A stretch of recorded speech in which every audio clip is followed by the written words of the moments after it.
ade nchi wani mo ne bia na onanka ni bi da kwam anopa bosu agugu no so ama ne tirimu aye ni nya adua na de hia wotuja etiketu eso da ye kase abodwese na yemfa mfimfim hunahuna wo ye kukuru wo ya ntumi nanso wutimi kukuru de omanfo antimi yan kukuru am ye de kroi mu nsam hye wano se ka kire yen wo kama koma toyem na de onimu to no wono ne ye de ni gina twono no ano ya no nti ye de Ghana kuma nyina hye wonsa ama Ghana kuma ba wunti na yete na neidie yese Ezra adechie Ezra kire oboafo ya no nti Kofi wo ye ya nopa mu boafo boaboa nsam na no na mfoforo yen esan se ye ni ofoforo bia Kofi watena se ye de yenso ya krado ye tiew ya no nti kaso kasa. Right, Mamima Wachema Wakwaba live on Ezra TV, live on Ezra Radio 94.1 FM. And I don't pay you. Do one thing for me. Ubeko your Facebook page, Ezra Radio, and I said, Diana Kofi Asante. Okay, you share the video, you like the page. Now do comment Eddie Atona if you are a part of the discussion. Eddie, am I pay? Pay and commando yetiawa. Question ba ko pe na mi bisa na pe say baby a wo no a wutie me no Ghana etese ya no pen enra me kire the ionic state dangerous baby a Ghana ye nyina wo ka ho me nso me ka ho yeboa ni ya say Ghana na ye mpanimfo a edi o man ani mu no o mayi wanani atwi wanani afi wanani say wo mo mfa ho na kuro no yeguso a ye say no. As a matter of fact, on my way, the love for this country, because on my leader and they do on mobile to on mine or they don't care. When you do obenya we are no. Or Jenny Diano di we are, what can I know to? Enti, we a minister, you were one more, we are committed the Bay Juma. Wow. Why would you so bad money from down Kwan or time on my gun answer fast way? Police in here. Ubenya Womua, Ebu or my Ghana. Kakra woman Makuma, Edda minus one person would defend or minor. Ye bebu a bem, ye bet my transfer to baby. Edward, Amida Gomba, police, and a permanent chamo. Jiri say there are few police competent officers are or my Ghana hobine.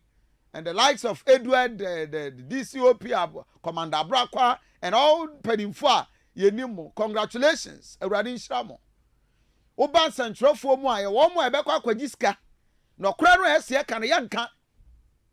Now, ya twatching. Na fe, near a young qua, ya bebwa party be, and ya can. And tea, wow, when you bebre, now Bama no crowd dead, you know. Yan town, I go, whatever one of the I just say. Ghana swa. But there is one thing I medium nim. A yet general nkontompo ni ehine da. Enkosie wie. There will be a time posterity can judge ye nyina. Why am I serious? Yet you crow emu and a journalist started here. Echi president adwena so 2016 na obedi president Senado. Said ye Ghana assay from 2014 under John Dramani Mahama, illegal mining, young Timian control, gradually say Ghana Manabedu Yano, take charge as a president. Garam say, journalists tag a year coalition against illegal mining. And the president came out to say, of course, or in the presidency at the Atoline so. And I'll pay Ghana to say, live on Ezra 94.1.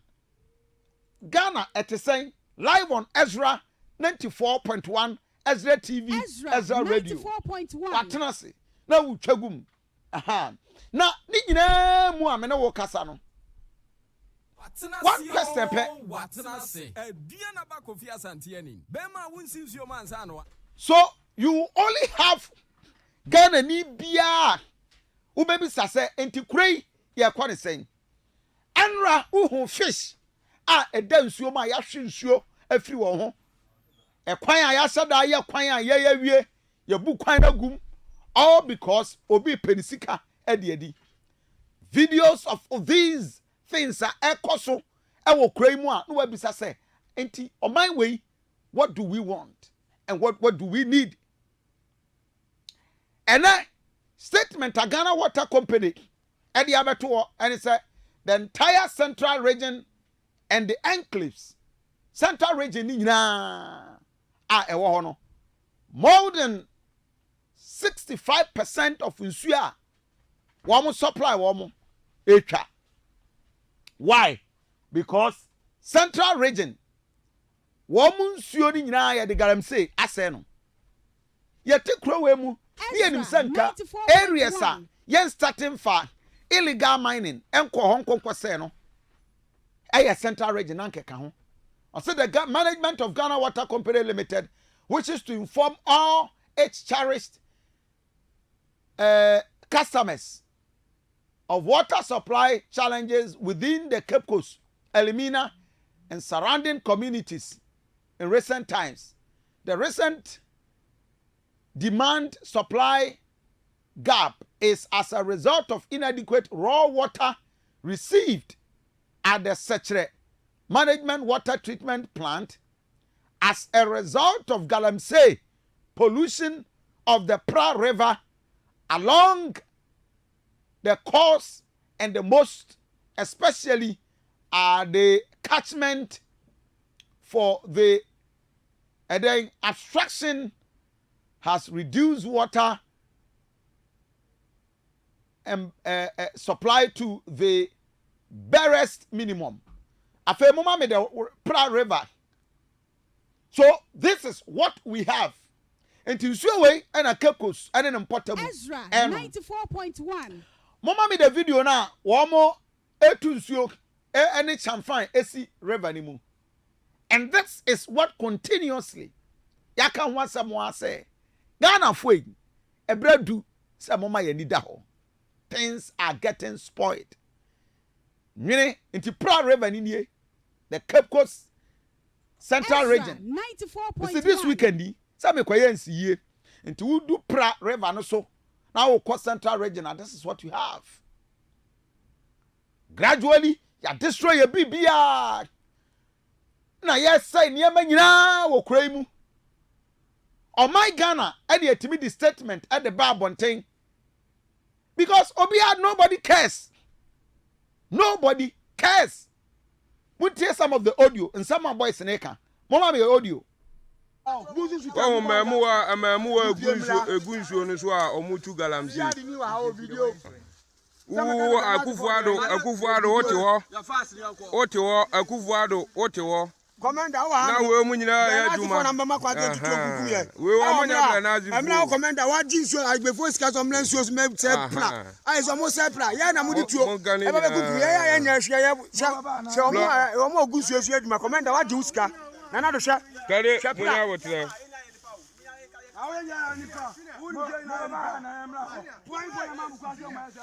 mo pa mo mla bla na ase ya ba ba kire ba bia o mo ya aduma no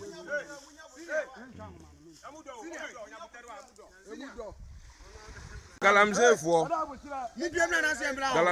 nko a omo ya adwuma oble na ase so pra eda ye kuromo akufuado opa ya sojafo obla na me kire m bebi omo ya adwuma no mo betututu akun oble na ase a omle kura komanda anim se galamseyfo ogu o mansi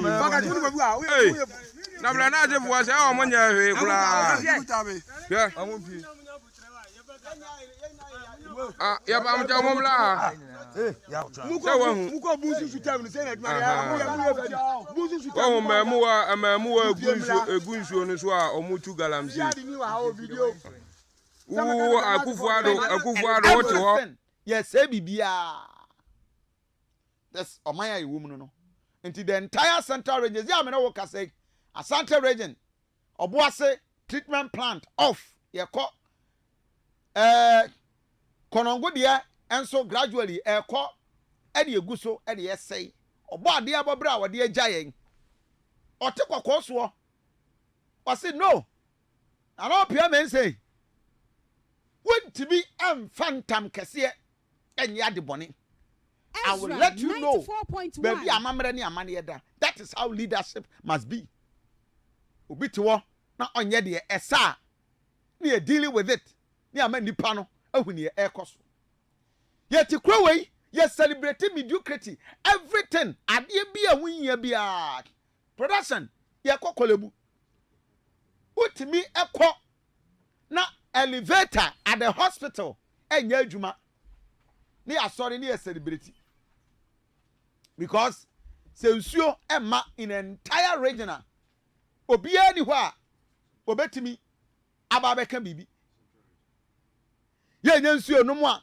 obiara ni hɔ a ɔbɛba abɛka hwee yɛ nipani bi a wɔka sɛ at least when deɛ I'm taking charge 94.1 yɛni ɔhene bi a wɔka sɛ daabi adeɛ wɔ nkoa deɛ mi kuro mu yɛsɛ no nti moma yɛmfa yɛ nansi fam ɛna me ne wɔ kasa yi yɛsɛ about half of entire central region Cape Coast elimina ne mpɔtam nsuo obi asusu pan Asante region by next week Ghana Water Company say dodoɔ na mini baby a wote but Facebook page WhatsApp 0531 455 105 Sunday nsuo besi aba no do you have it Ezra 94.1 na we gonna say first no na nka nsuo Ghana Water ibu a ani kuraje yetimi nom ena Ghana Water edisi niema 0531 455 105 area bi a wo Ghana ha wutie me do you have a potable water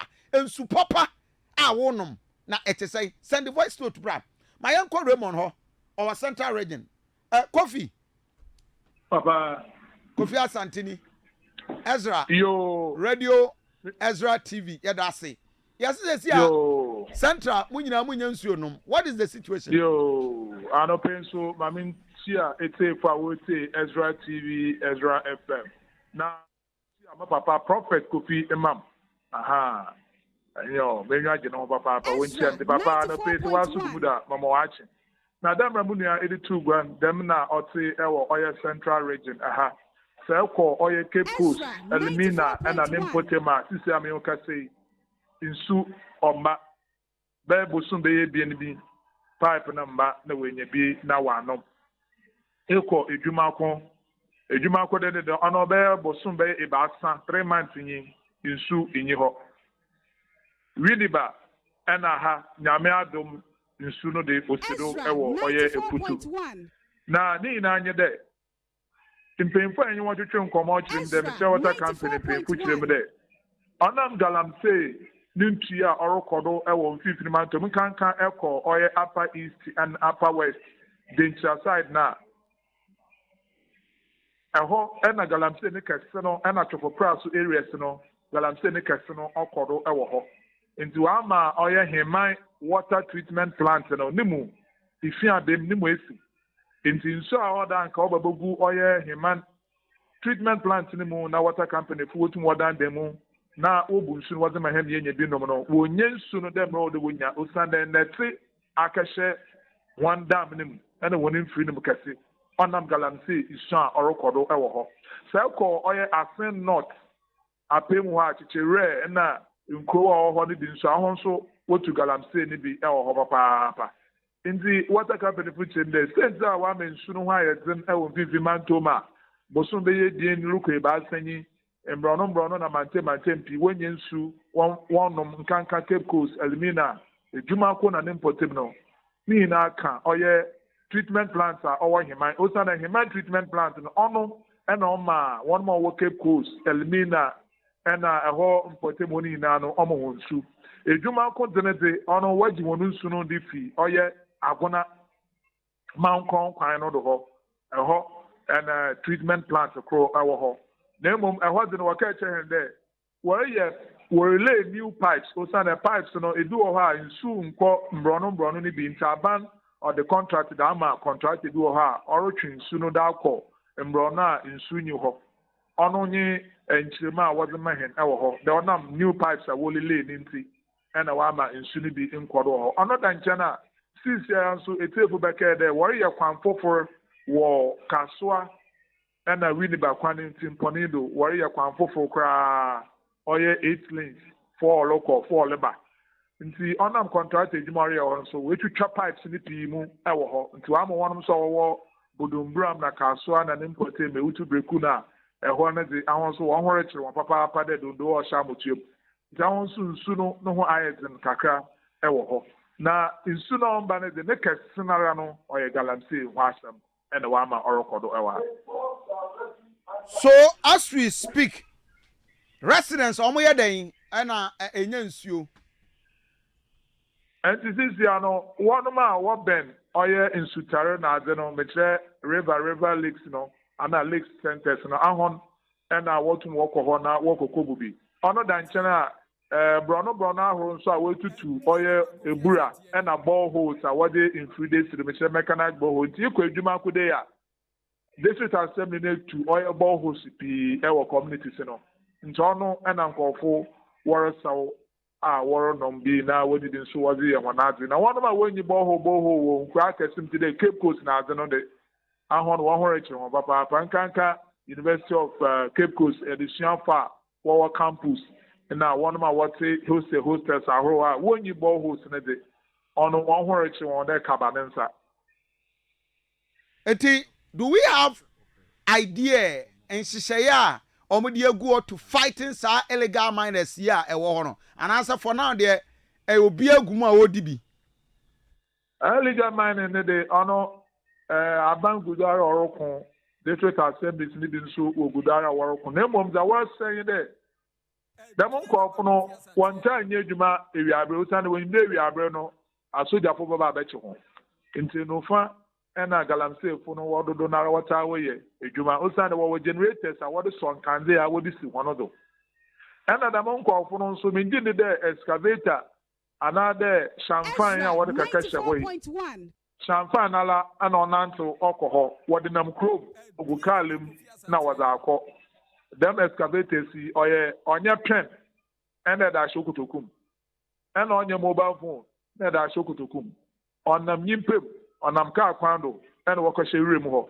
nti Ghana fo na wanya pampam som na wanya bataboa na ehu de bibi dem ɔrekɔdo a eyi mpemfa sutu de dwumedi a ɔte dem ɔrekɔdo wɔ ha na wotu wɔ aka kyerɛ nkɔfo damara nso ena mpemfo wɔsrɛ dɛ obiara nye nyuagyen na wɔnom a wɔretwa nnua ɛwɔ nsu ho ɔno so ka ho ɛma yɛ nsu pii nara ɔreyew ɔsan na Ghana mbrɛ mu no ansa na ɛbɔtwa dua no ɔda kaka gye permit EDP, EPA, or Environmental Protection Agency, and a Forest Commission. It can get permit and send a Diampa or see what I will feel when I pay the channel. And so, you say, I want that the memory, the idea Juma, our man Ghana Hana, will be our sorrow up here, and all year, our man Nemo. Ono Kaho, and the Wama Tisia, Yemin Sunipi, Narawariwa, Galamsey Funso, what one Jima Wama, and a wajin Sebukra, Yahorich, and they are here over the baby, no, dear Kransu. Sisia, one of my borehole.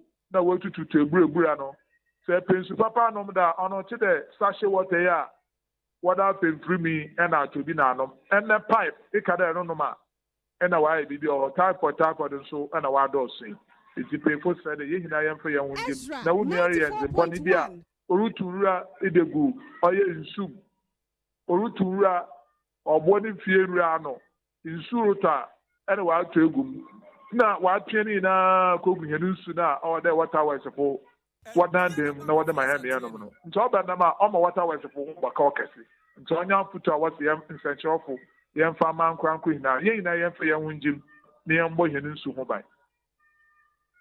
Right, Raymond mayana wase abusanfo enua Raymond the reporter for Central Region and Oma the looming picture of Omai Ghana, the state and the rate said yes he has destroyed Omai Ghana and the Japadiani issue.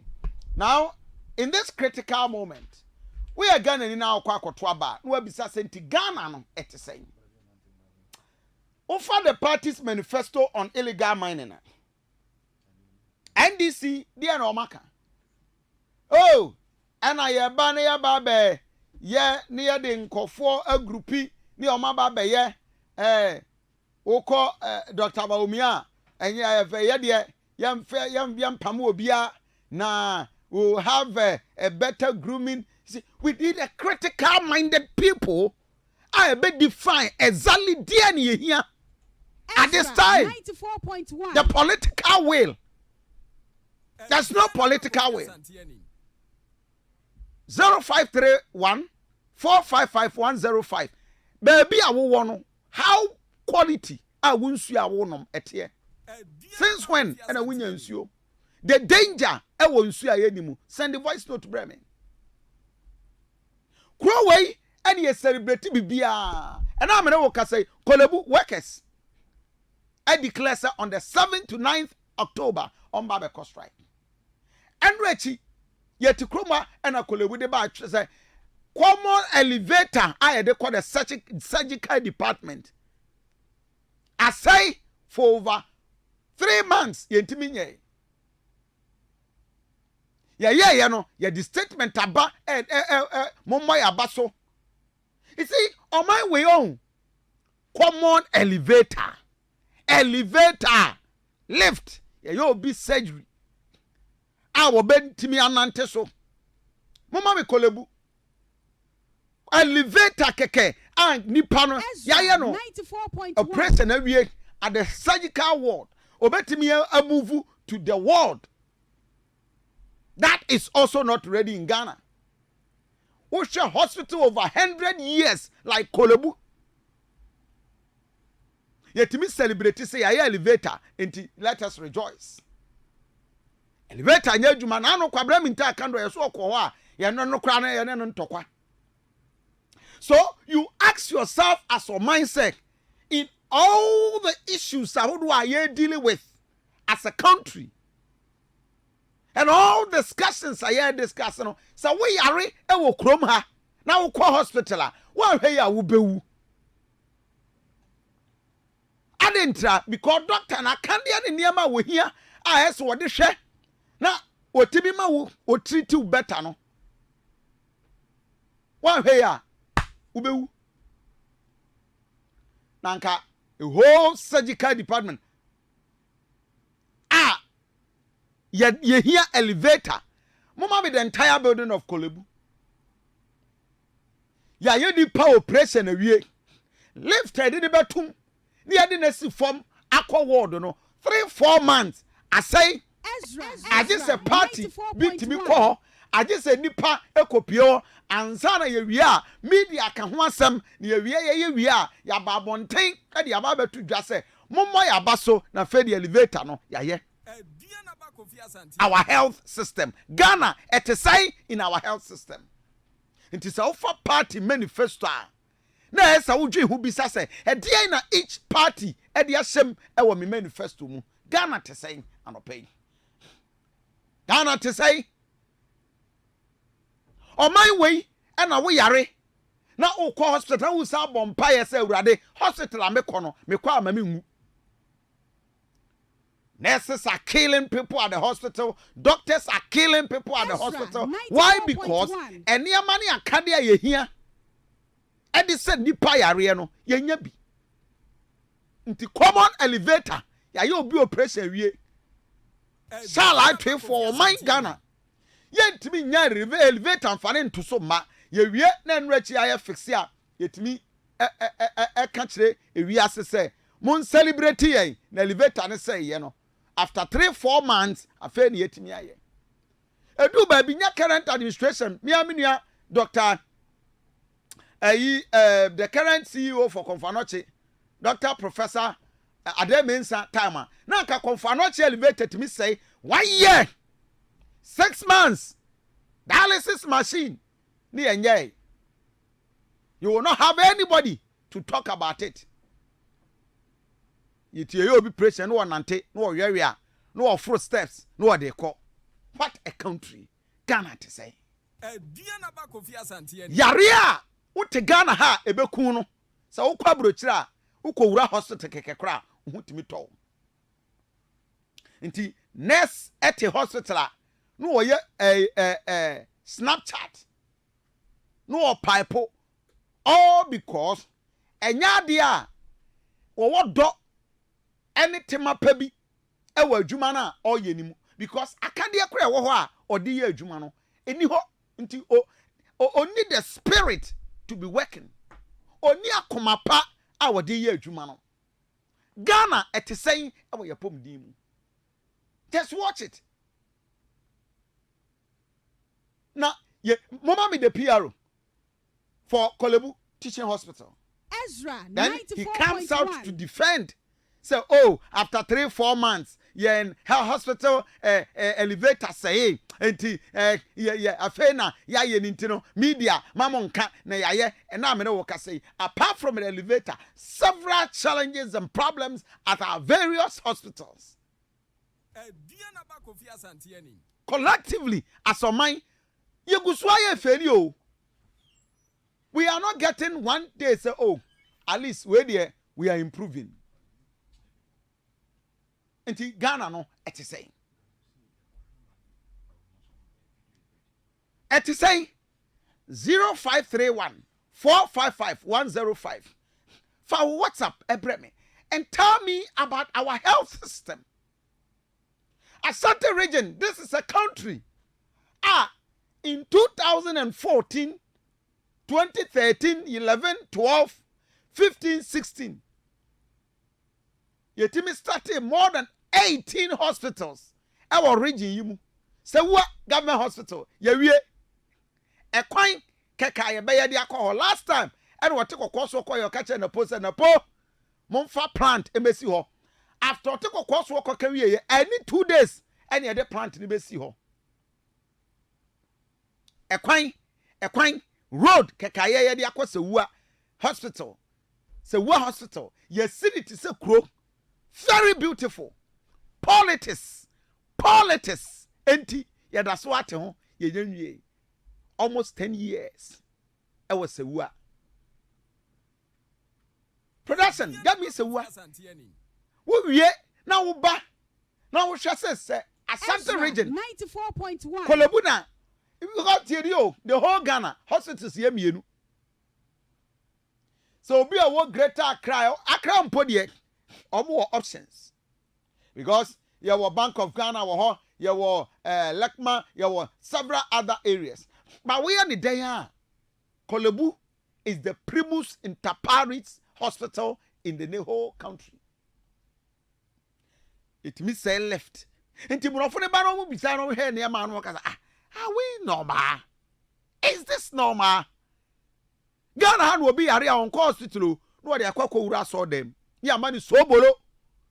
No, I didn't try because of hospital crana or so obese. Into a area, as for hospital. The Nasi Tatai, as for hospital. No, what I saw them. I didn't. I am a Christian. I am a pastor. Me jinyame umudi. Me je uradi tu midi. Say nyame saya de. Me jin senchire ni di. But tie. Edumre bi na system ni ya. Uradi di nimdie. Adum ye doctors. Say wo mo nso. Enti Jeremiah. Eduaba no muni. Na mo fa hahan no ensa ya de. Enti edumre bi anyame ama ye doctors nimdie. Say wo mo nso. E woni obefa wo mo so aye. Na bra wo ma pem no wa bam. Enti menka sa wo yare na kogye ukobọ mpaya enye no. Ba sika ye twa wa moja eba no you need a doctor obepam de ama. Say what hospital? Right. So picture no. This is a hospital. Ezra Wonderful. 94.1 I can't 96 days. Na fi. Na do dan kwa akofado after 8 years. No oko. Say what hospital? Any common generator plant I did see one. It took you see hospital in we say it take 2 years. Or take a course one or quiet or catch on a post. Catch it. Count to be the kafa plant cause you mama. A quiet ya the akono. Aka ayen. Afari. Ghana to say no pay. Oh my Ghana and a mediocrity. Obia ya selfish. Obia pe wono kwane de. Ghana it is saying our health system for WhatsApp messages bring me 0531 455 105 Facebook page Ezra Radio and I say Adrianaba Kofi Asante ebusafo enti o mai bia every decision politics Ezra nanka o hospital 94.1 to say I started here. Say what hospital? Yes, started no. That was 20. Somewhat to 2011, 2018 thereabout. And a big community hospital. And a daho. A crow and a siwano.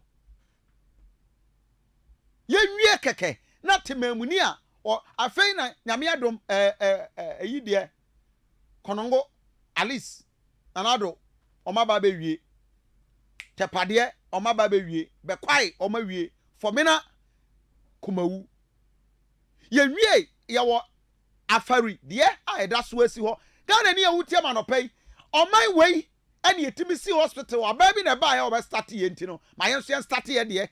He started bridge under 111 egu. Now common elevator say hospital administrators at ho. Ye try buy. I'm Oma Baba be wie. 94.1. Uko afari military hospital. Ye wa helipad. Helipad et me be see. Or friend is saying hospital no word need be so. Helipad. It's a plane. As I see, na ye left it nipa from a hospital.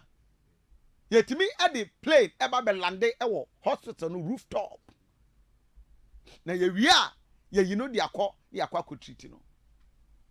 Diana ba Kofi Asante ani. Enti everything we do,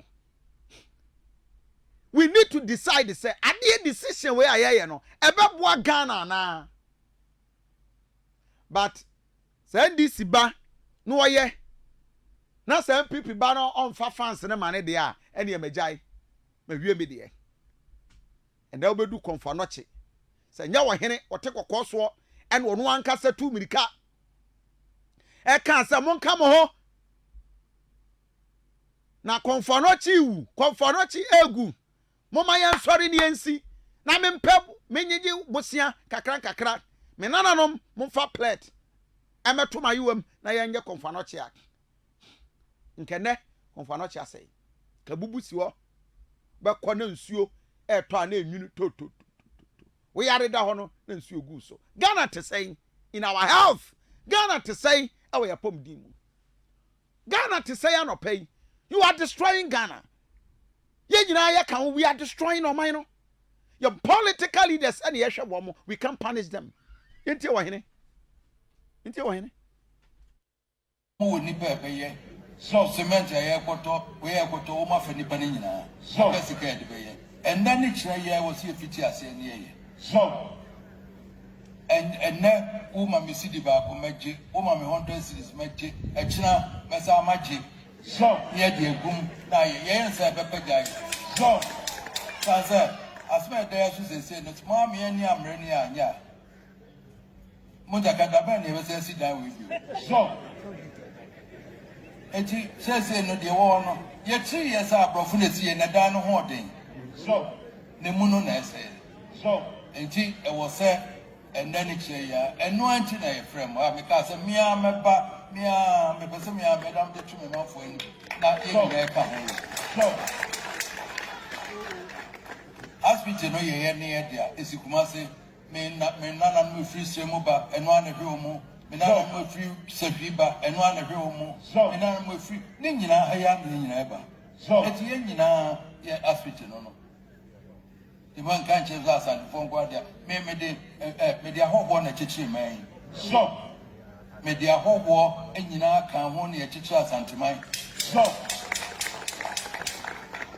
me nananom ye ji ahobo tra so enti obi free aba ya je no abeka ho obi free aba no aje no abeka ho e de nyina afia yare ha na ebeba so ti nyina ya se de se wo se ye mani so enti masem tie me ba no atwabo sika da wo se nya ye de fiti ase o mba bia kan na ye de gum o mse e be kire ko ye de be fa so me nana ba ko just amo just mo oba me ho na me kaso me hwade ma oba na mse no sinana any hospital so all go nim say we aba na me pese o ma me koye maternity e bi kakra ho so yeah me bra ga mbeka cho na ko na ayi no me ba no fa church maternity wo no awoka nyina na ko be se obe ya mama so enra na dwuma ho na obe o sinana makọ mu no de me akọ na mɛfa block no nyinaa sɛ ne ka yɛ 1.2 million mɛfa no ma yɛ so ɛde aso nam sɛ meda ase so mmerɛ no anam nana baako nso mɛyɛfrɛ me wantumi amma wɔ hɔ ɔsenana yɛaka akyerɛ me nti me nso mɛba na mabɛhwɛ na me nso mafa block baako no mayɛ so ɛna afei asisika no 1.2 million wɔ sɛ wonti menya nam de ayɛ so ɛno nti nipa no bi afiti ase ɛkyerɛ dɔ wo nya $1 million no wo bɛnya 100 cedis fama me so ɛso yɛka ne nyinaa bɔ mu a yɛbɛnya Ghana yɛbɛnya sɛ sika no ayɛ so eti wo 150 no magye na deɛ ɔwɔ kɛseɛ nso obɛsie nso magye aka ho so na afei nyinaa yɛabɛ ne yɛayɛ amena yɛ ɔte kɔkɔɔ soɔ ɔno ankasa step in sɛ obi a yɛnyegye tax ma no asantehene obi a yɛgyegye tax ɛde ma no yɛgyegye tax Ghana Revenue Authority gyegye tax a yɛde gu consolidation accounts mu ɛde ma Ghana mampani no ɔne finance minister akyerɛ baabi yɛde sika no bɛkɔ ɛne yɛbɛkɔ akɔyɛ this wɔ hene ɛna tisi fam sɛ mikuro wei sɛ yɛanyegye toɔ na yɛamfa ama mɛyɛ kɔmfanɔkye a n'ano da a wɔ hene ɛkɔ video wei a mo hwɛ ɛyɛ bra asantehene no ankasa tietia ne nan so chacha mu sɛ mekɔ na makɔ akɔhwɛ sɛ wu a na afei di akyɛ deɛ na mo yɛ ade anche ɛne yɛde plant ne ba bɛsi hɔ ɛkwan baby a yɛbɛyɛ kwan no afa ɛwɔ sɛ wu a yɛse yɛde kɔto Wisconsin yɛse yɛde bɛkɔ akɔfa main road hɔ ɛno ani ɛkwan no ani personal interest nti kwan ne yɛ naso nyɛ plant ne si hɔ no yɛayɛ de awie ɛkwan a yɛde kɔ hospital hɔ no ɛkwan ne kɛkaka nti sɛ wu a hospital esi hɔ ɛna elevator asɛn ɛwɔ kolebu ɛne yɛntimi nyɛ yɛsi hospital ne de mfidie agum ɛnneɛma ɛwɔm ɛɛporɔ Ghana ɛte sɛn Ghana te sɛn anɔpɛ tell me the state of Ghana na wasɔre a wakɔ hospital no how do you receive the treatment a wohia as ɔman as a Ghanaian as Ghanani the joy misi kura we na we yare ya na we mo hihyew se awurade ahwe ya mesa wu awurade ahwe ya mesa wu yentie eye the CEO and penny for explanations sir amoma me audio no get me the audio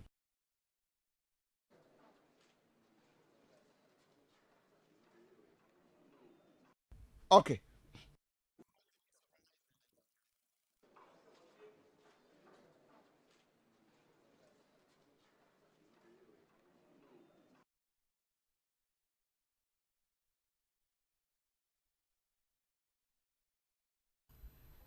Auntie, so who these situations? Now a koso where you confanoche the current state, baby. After almost 80 years, the current CEO, what me a build ya ababedu hospital you see say ye renovation, major renovation. And this is what we have. It took individuals. Say, let us develop the hospital. Yeah? Now we hospital we timina okwa here. So we crowd say Ghana at saying people are dying. Ube kone nipa. Eja rehwe wo mo ankasa ma no wo yire na ntontom ehwe wo mo e wo konfanoche. Ube du ho no na nipa egu ho. Mfidie ayehia the needed medicals and things that are needed to develop. Anopeme misa se Ghana eti saying. Eti yansu ye nyabi enye. All because MP ne yare a obekwa brochire, minister ne yare a obekwa brochire, apandan kwa mienu ayete ha, ye ni offer, ye ni maami bi a wo visa, eni nti wo bekwa kowu, you will die. COVID ba ya mpanimfo start say o yare kakra o ya ni atam de nakwa koto ayi offend say Bank of Ghana hospital now ote hospital we na ma wani so hwe ceiling na uhu kura na we yamahyew you will die and 96 days to Ghana's election Afari military hospital production mo mama fare Konfanoche hospital and we be na wo hwe near money be this is our hospital near come your folders any it took a certain CEO me nua ade mensa we nyanya wo contribution akona kobo Konfanoche na ye di am politicians e ti o mbeku ye ko obia nko ye mo Konfanoche let's develop Konfanoche Ghana te say no pay it is our kotoaba no we be say NDC we be say MPP we be say chada no we be say Alanka say e dia na wo ya ma me wo mapam di mu because we abewu kwa Konfanoche na wo hwe no. This is what we need. Sewa assembly member say nkomo aye di about Sewa government hospital no. Opeso oboaye no cheche mu kwan no. Die enti ne yenye nwie. Prince Kwame Adutwum we Reverend Kofi Asante we from Aduanaba Kofi Asante in Ezra 94.1 Ezra TV ena wo hwe na wo satie me pacho wo se Ghana te sen e wo yapom di mu se wua nkom a aba mu no wo nkyeremu kakra de boaye ma mentio yo be na that's no mo pass me ojuma pa acha me go ka me film na nyina ntino acha na o from kakra and se we answer na hospital sense me idi nim se ya ba be view ebe kwan na be hospital sisi ya no kase o ma kwan da kwato hospital ati da bi kra an ta ya ko mu bi sisi ya ba ka hospital bi ba so a we anya bi bi ya papa Mamintio bitio pa so mamintio yeah okay so bad this year ya around February mo hono se we ko mo na ana da dan kwa ku pa bu na ba da he abon sport ko le ko mo e ba se omo yi da pa hospital meti area ni ko kan no bisa me da jam na no ko se de kwa mi yi o hele sa da na ko kan sa so ya machine de dia se mi nya nan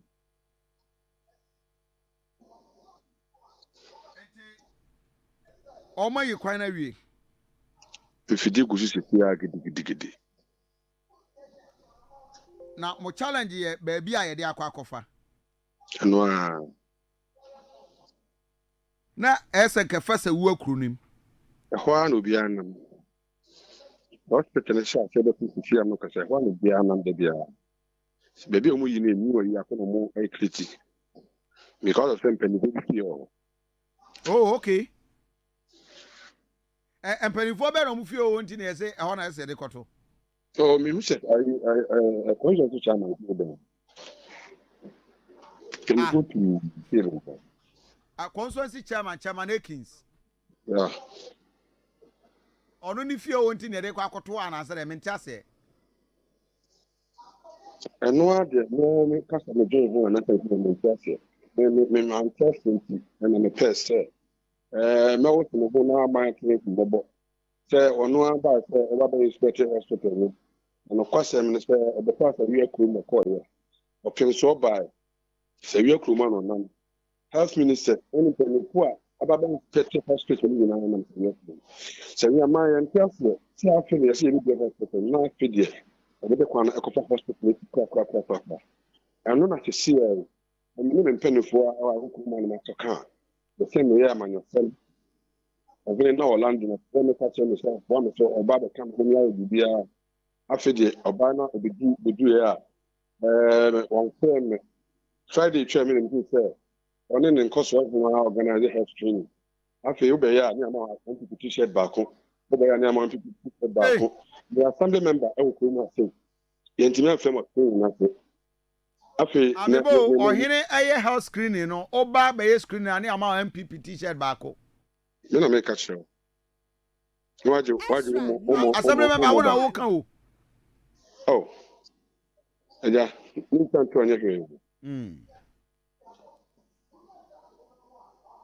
I see ente sesi ade omo gusu omo ye na mom the decision to relocate a kwan no ɛnto kuro no agya na sɛ hɔ nso wotumi fa hɔ ba hɔ anaa meboa wokɔnwan fɛnti bɛkɔ ayɛba pupu go a wokɔdu afei ase a western university bɛ ɔhɔ na wobɛtwa kwan no so ɛde bɛwura hospital hɔ nti sɛ main road na ɛnam a ɛnim sɛ yɛfa wode abande me ne wokasa yi ɔma abande no ɛno anadwo oyi ne kɛseɛ bi si hɔ a me ne wokasa nnipa bɛɛ 15 no gu hospital ɛdeɛ na ɛsi yɛ nnipa bɛɛ 15 gu hospital accident.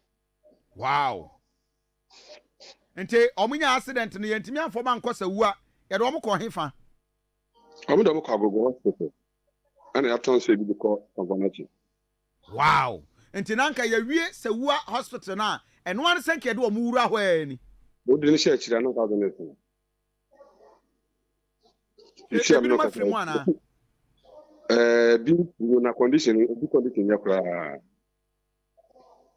Amena wase emfansia na mi wie no odaro mi wie no hello mami ntio mi wie no ya se ya man se ma ko kwa no wase nti se e bo ya fin dedua mi twa enwan nan ho na mpese obo ho yi mame ya se wo ya amanyo se mu twa enwan nan because wakoka se wu hospital ne kwan asem ni pacho an ahwan na si twa enwan se wi ahene asem we dey ahwehwe aso yes ye no wo hene kasa we dey anu we dey medase ya ba fra wo hene on my way is it I don't want to believe the a friend is saying assembly member you can but they are very sad ye mo bia kakrata friend no anu no bia kakrata friend no anu no Ghana to say the personal interest overrides the interest of this country. After a military hospital, Asante mai, da ben ye baby.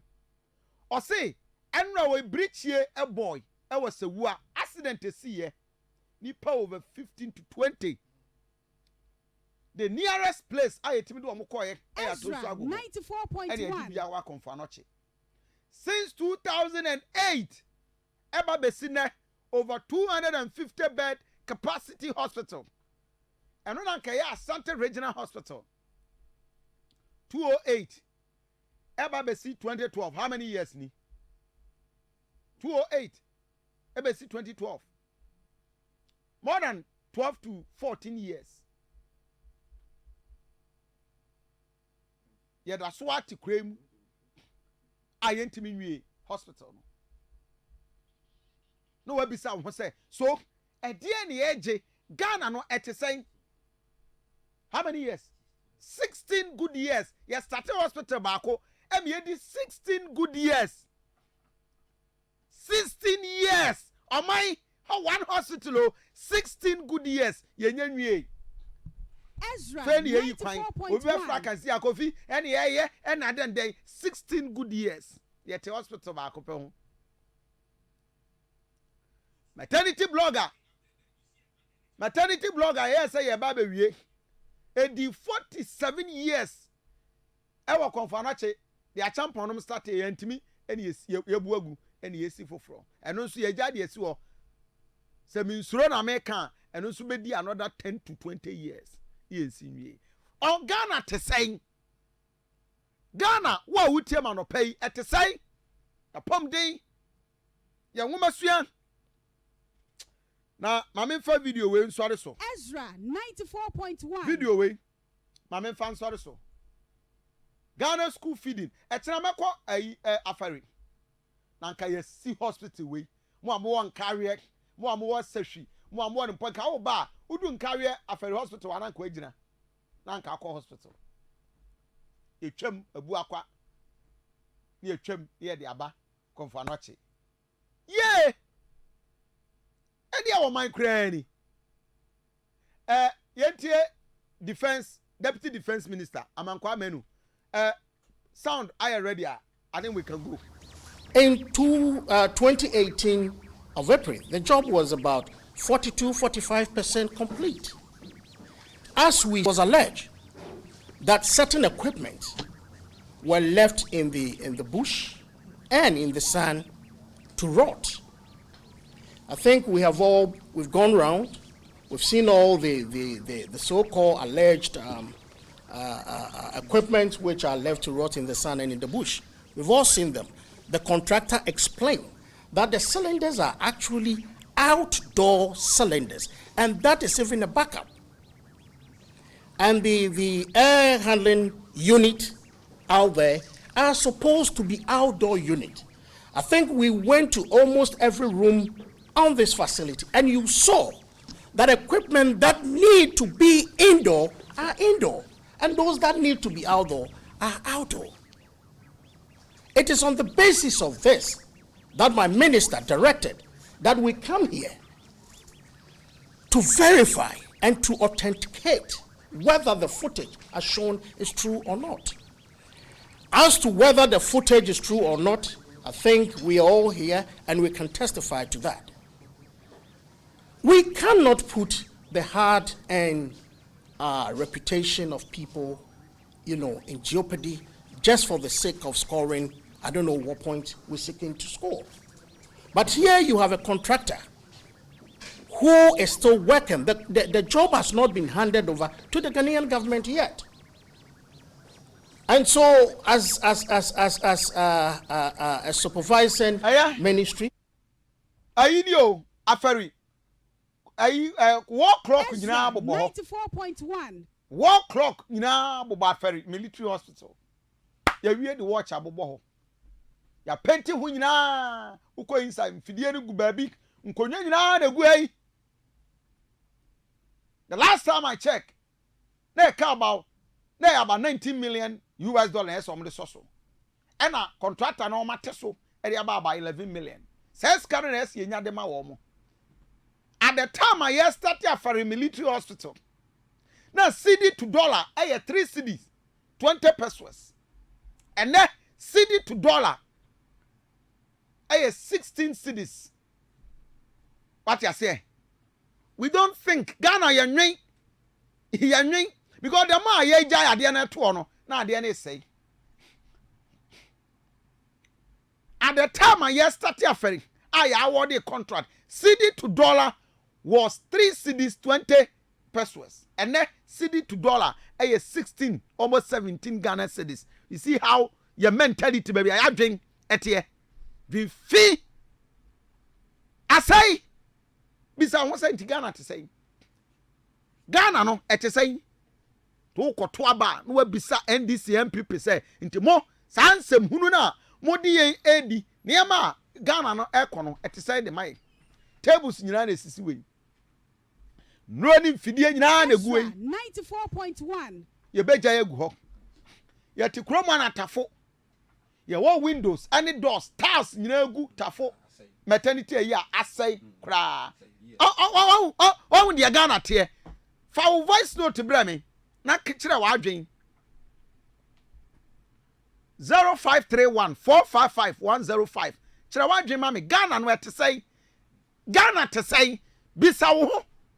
O ma o mu nyini bi so am say Ghana te say 0531 455 105. Wait, tafo maternity blog na isisi on eni o man pani dada kofo o be free sutuo no se mame nkosi maternity blog ema tafofo eni tas nyina da so gum na nanu mayemfo akasa ebe pro agu obi ene oba Ghana te say Ghana etesay anopai on Ezra brand Ezra 94.1. Ghana to say. Ezra 94.1. Ezra 94.1. Kofi Asante Ghana to say. Kofi Asante. Oh, Ghana etesay. Ghana to say. We are sick. Ezra 94.1. Star 0531 455 105. Ezra Adichie platform. 94.1. O join here video bibia we wetimi dia breme. Any abandoned project Fabra any maternity blog ni o. And then ukwasa hospital na last year September say ya bi gina ho. Na ya wo ho na ye de obi call hospital ho. Ye de wura ho ye per bed ye nya. Ukọ ho a ema ne mema nyina da fa kro. Ye ne eti koto form ho odi da konye ni mu ana maame ni wuye. Feel ye video bibia live. Ghana to say. So you see, so sorry now wo kwa NDC MPP na wadwen ho abisa say oba e de na oba be ye wo. Ezra. Ono no edwen odi ono nko abedie. Eni sa video ni hospital. 94.1. Mami we ye ni si hwichem. Last year sir, that was last year or last 2 years September. Yes. And a year video ye ko ye program. And this is the woman. Mo dia mo hwe. Obia Ezra radio on what a Facebook page. Ezra. We are now call 94.1. Ezra TV. Mo hwe TV there fine. Mo hwe video we mami we. She will die. Obi mami o and ye na free. Come why manka ai samai ko ye mami we o se wu. Mo dia mo hwe. Obeba be wu sisi a. Obeba be wu sisi a. Mo just watch it. Wait enye. Hey. O man we na tibi hu obi say hospital a woko no bewu. Ghana et say. Ye yi na si hwichem. Omodi di wura ho no ye nya bed and fananto so. To omukokodu inside ho no na e man mema obia da fakro. Enti wode da ho doctors ne per bed na ye ene edi infusion be si no so akonwa nim. Ye ntimi ama no better resuscitation. Ode te ho apa. Eni nti inside nie. Nedi wura inside bed ni Ghana to say tafo ha ya o.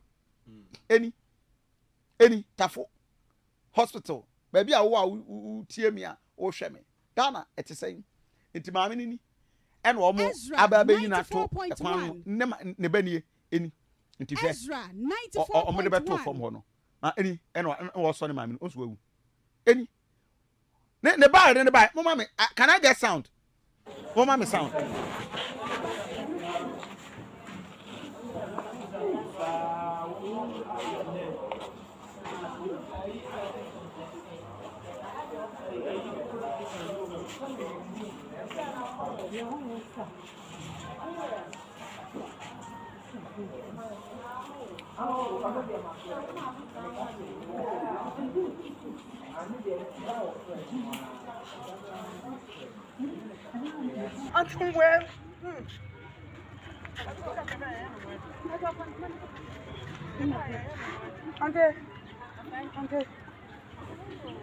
Ante. Ah.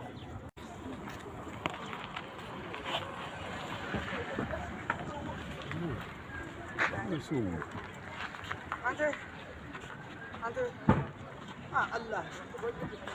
Oh, na omu me son mu no mo fa no kwe.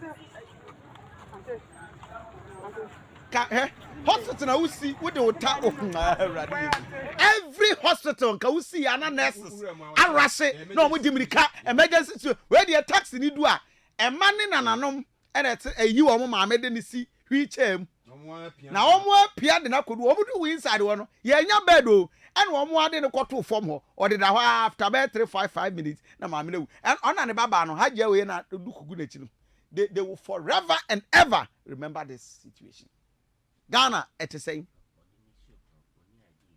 oh ni idea won fani si wo e kwa be no won fani si wo said ye o yare e de dey ye nurse bi ama doctor bi amfiu because ye ba be je no omu ni option omu ni any na no mi nipa bi confirm na che a ope bed yes be ma just obo mpa mo bi wu ansa na ye do odi na ba be to bed ne so you can't blame them because ye ni bed ye was a wuasi wo 250 bed capacity.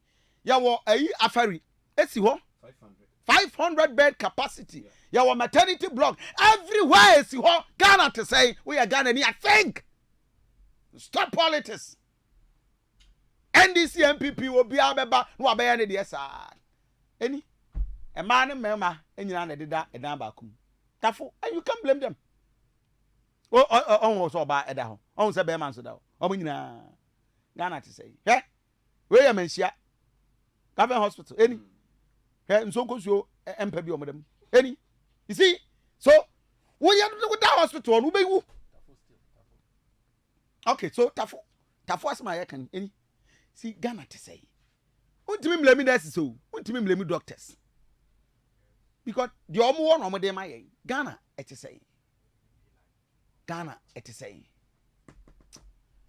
Mama school for the American school for no masem. Okay, wait, I'm first school for no question. First school for no question. Ghana to say.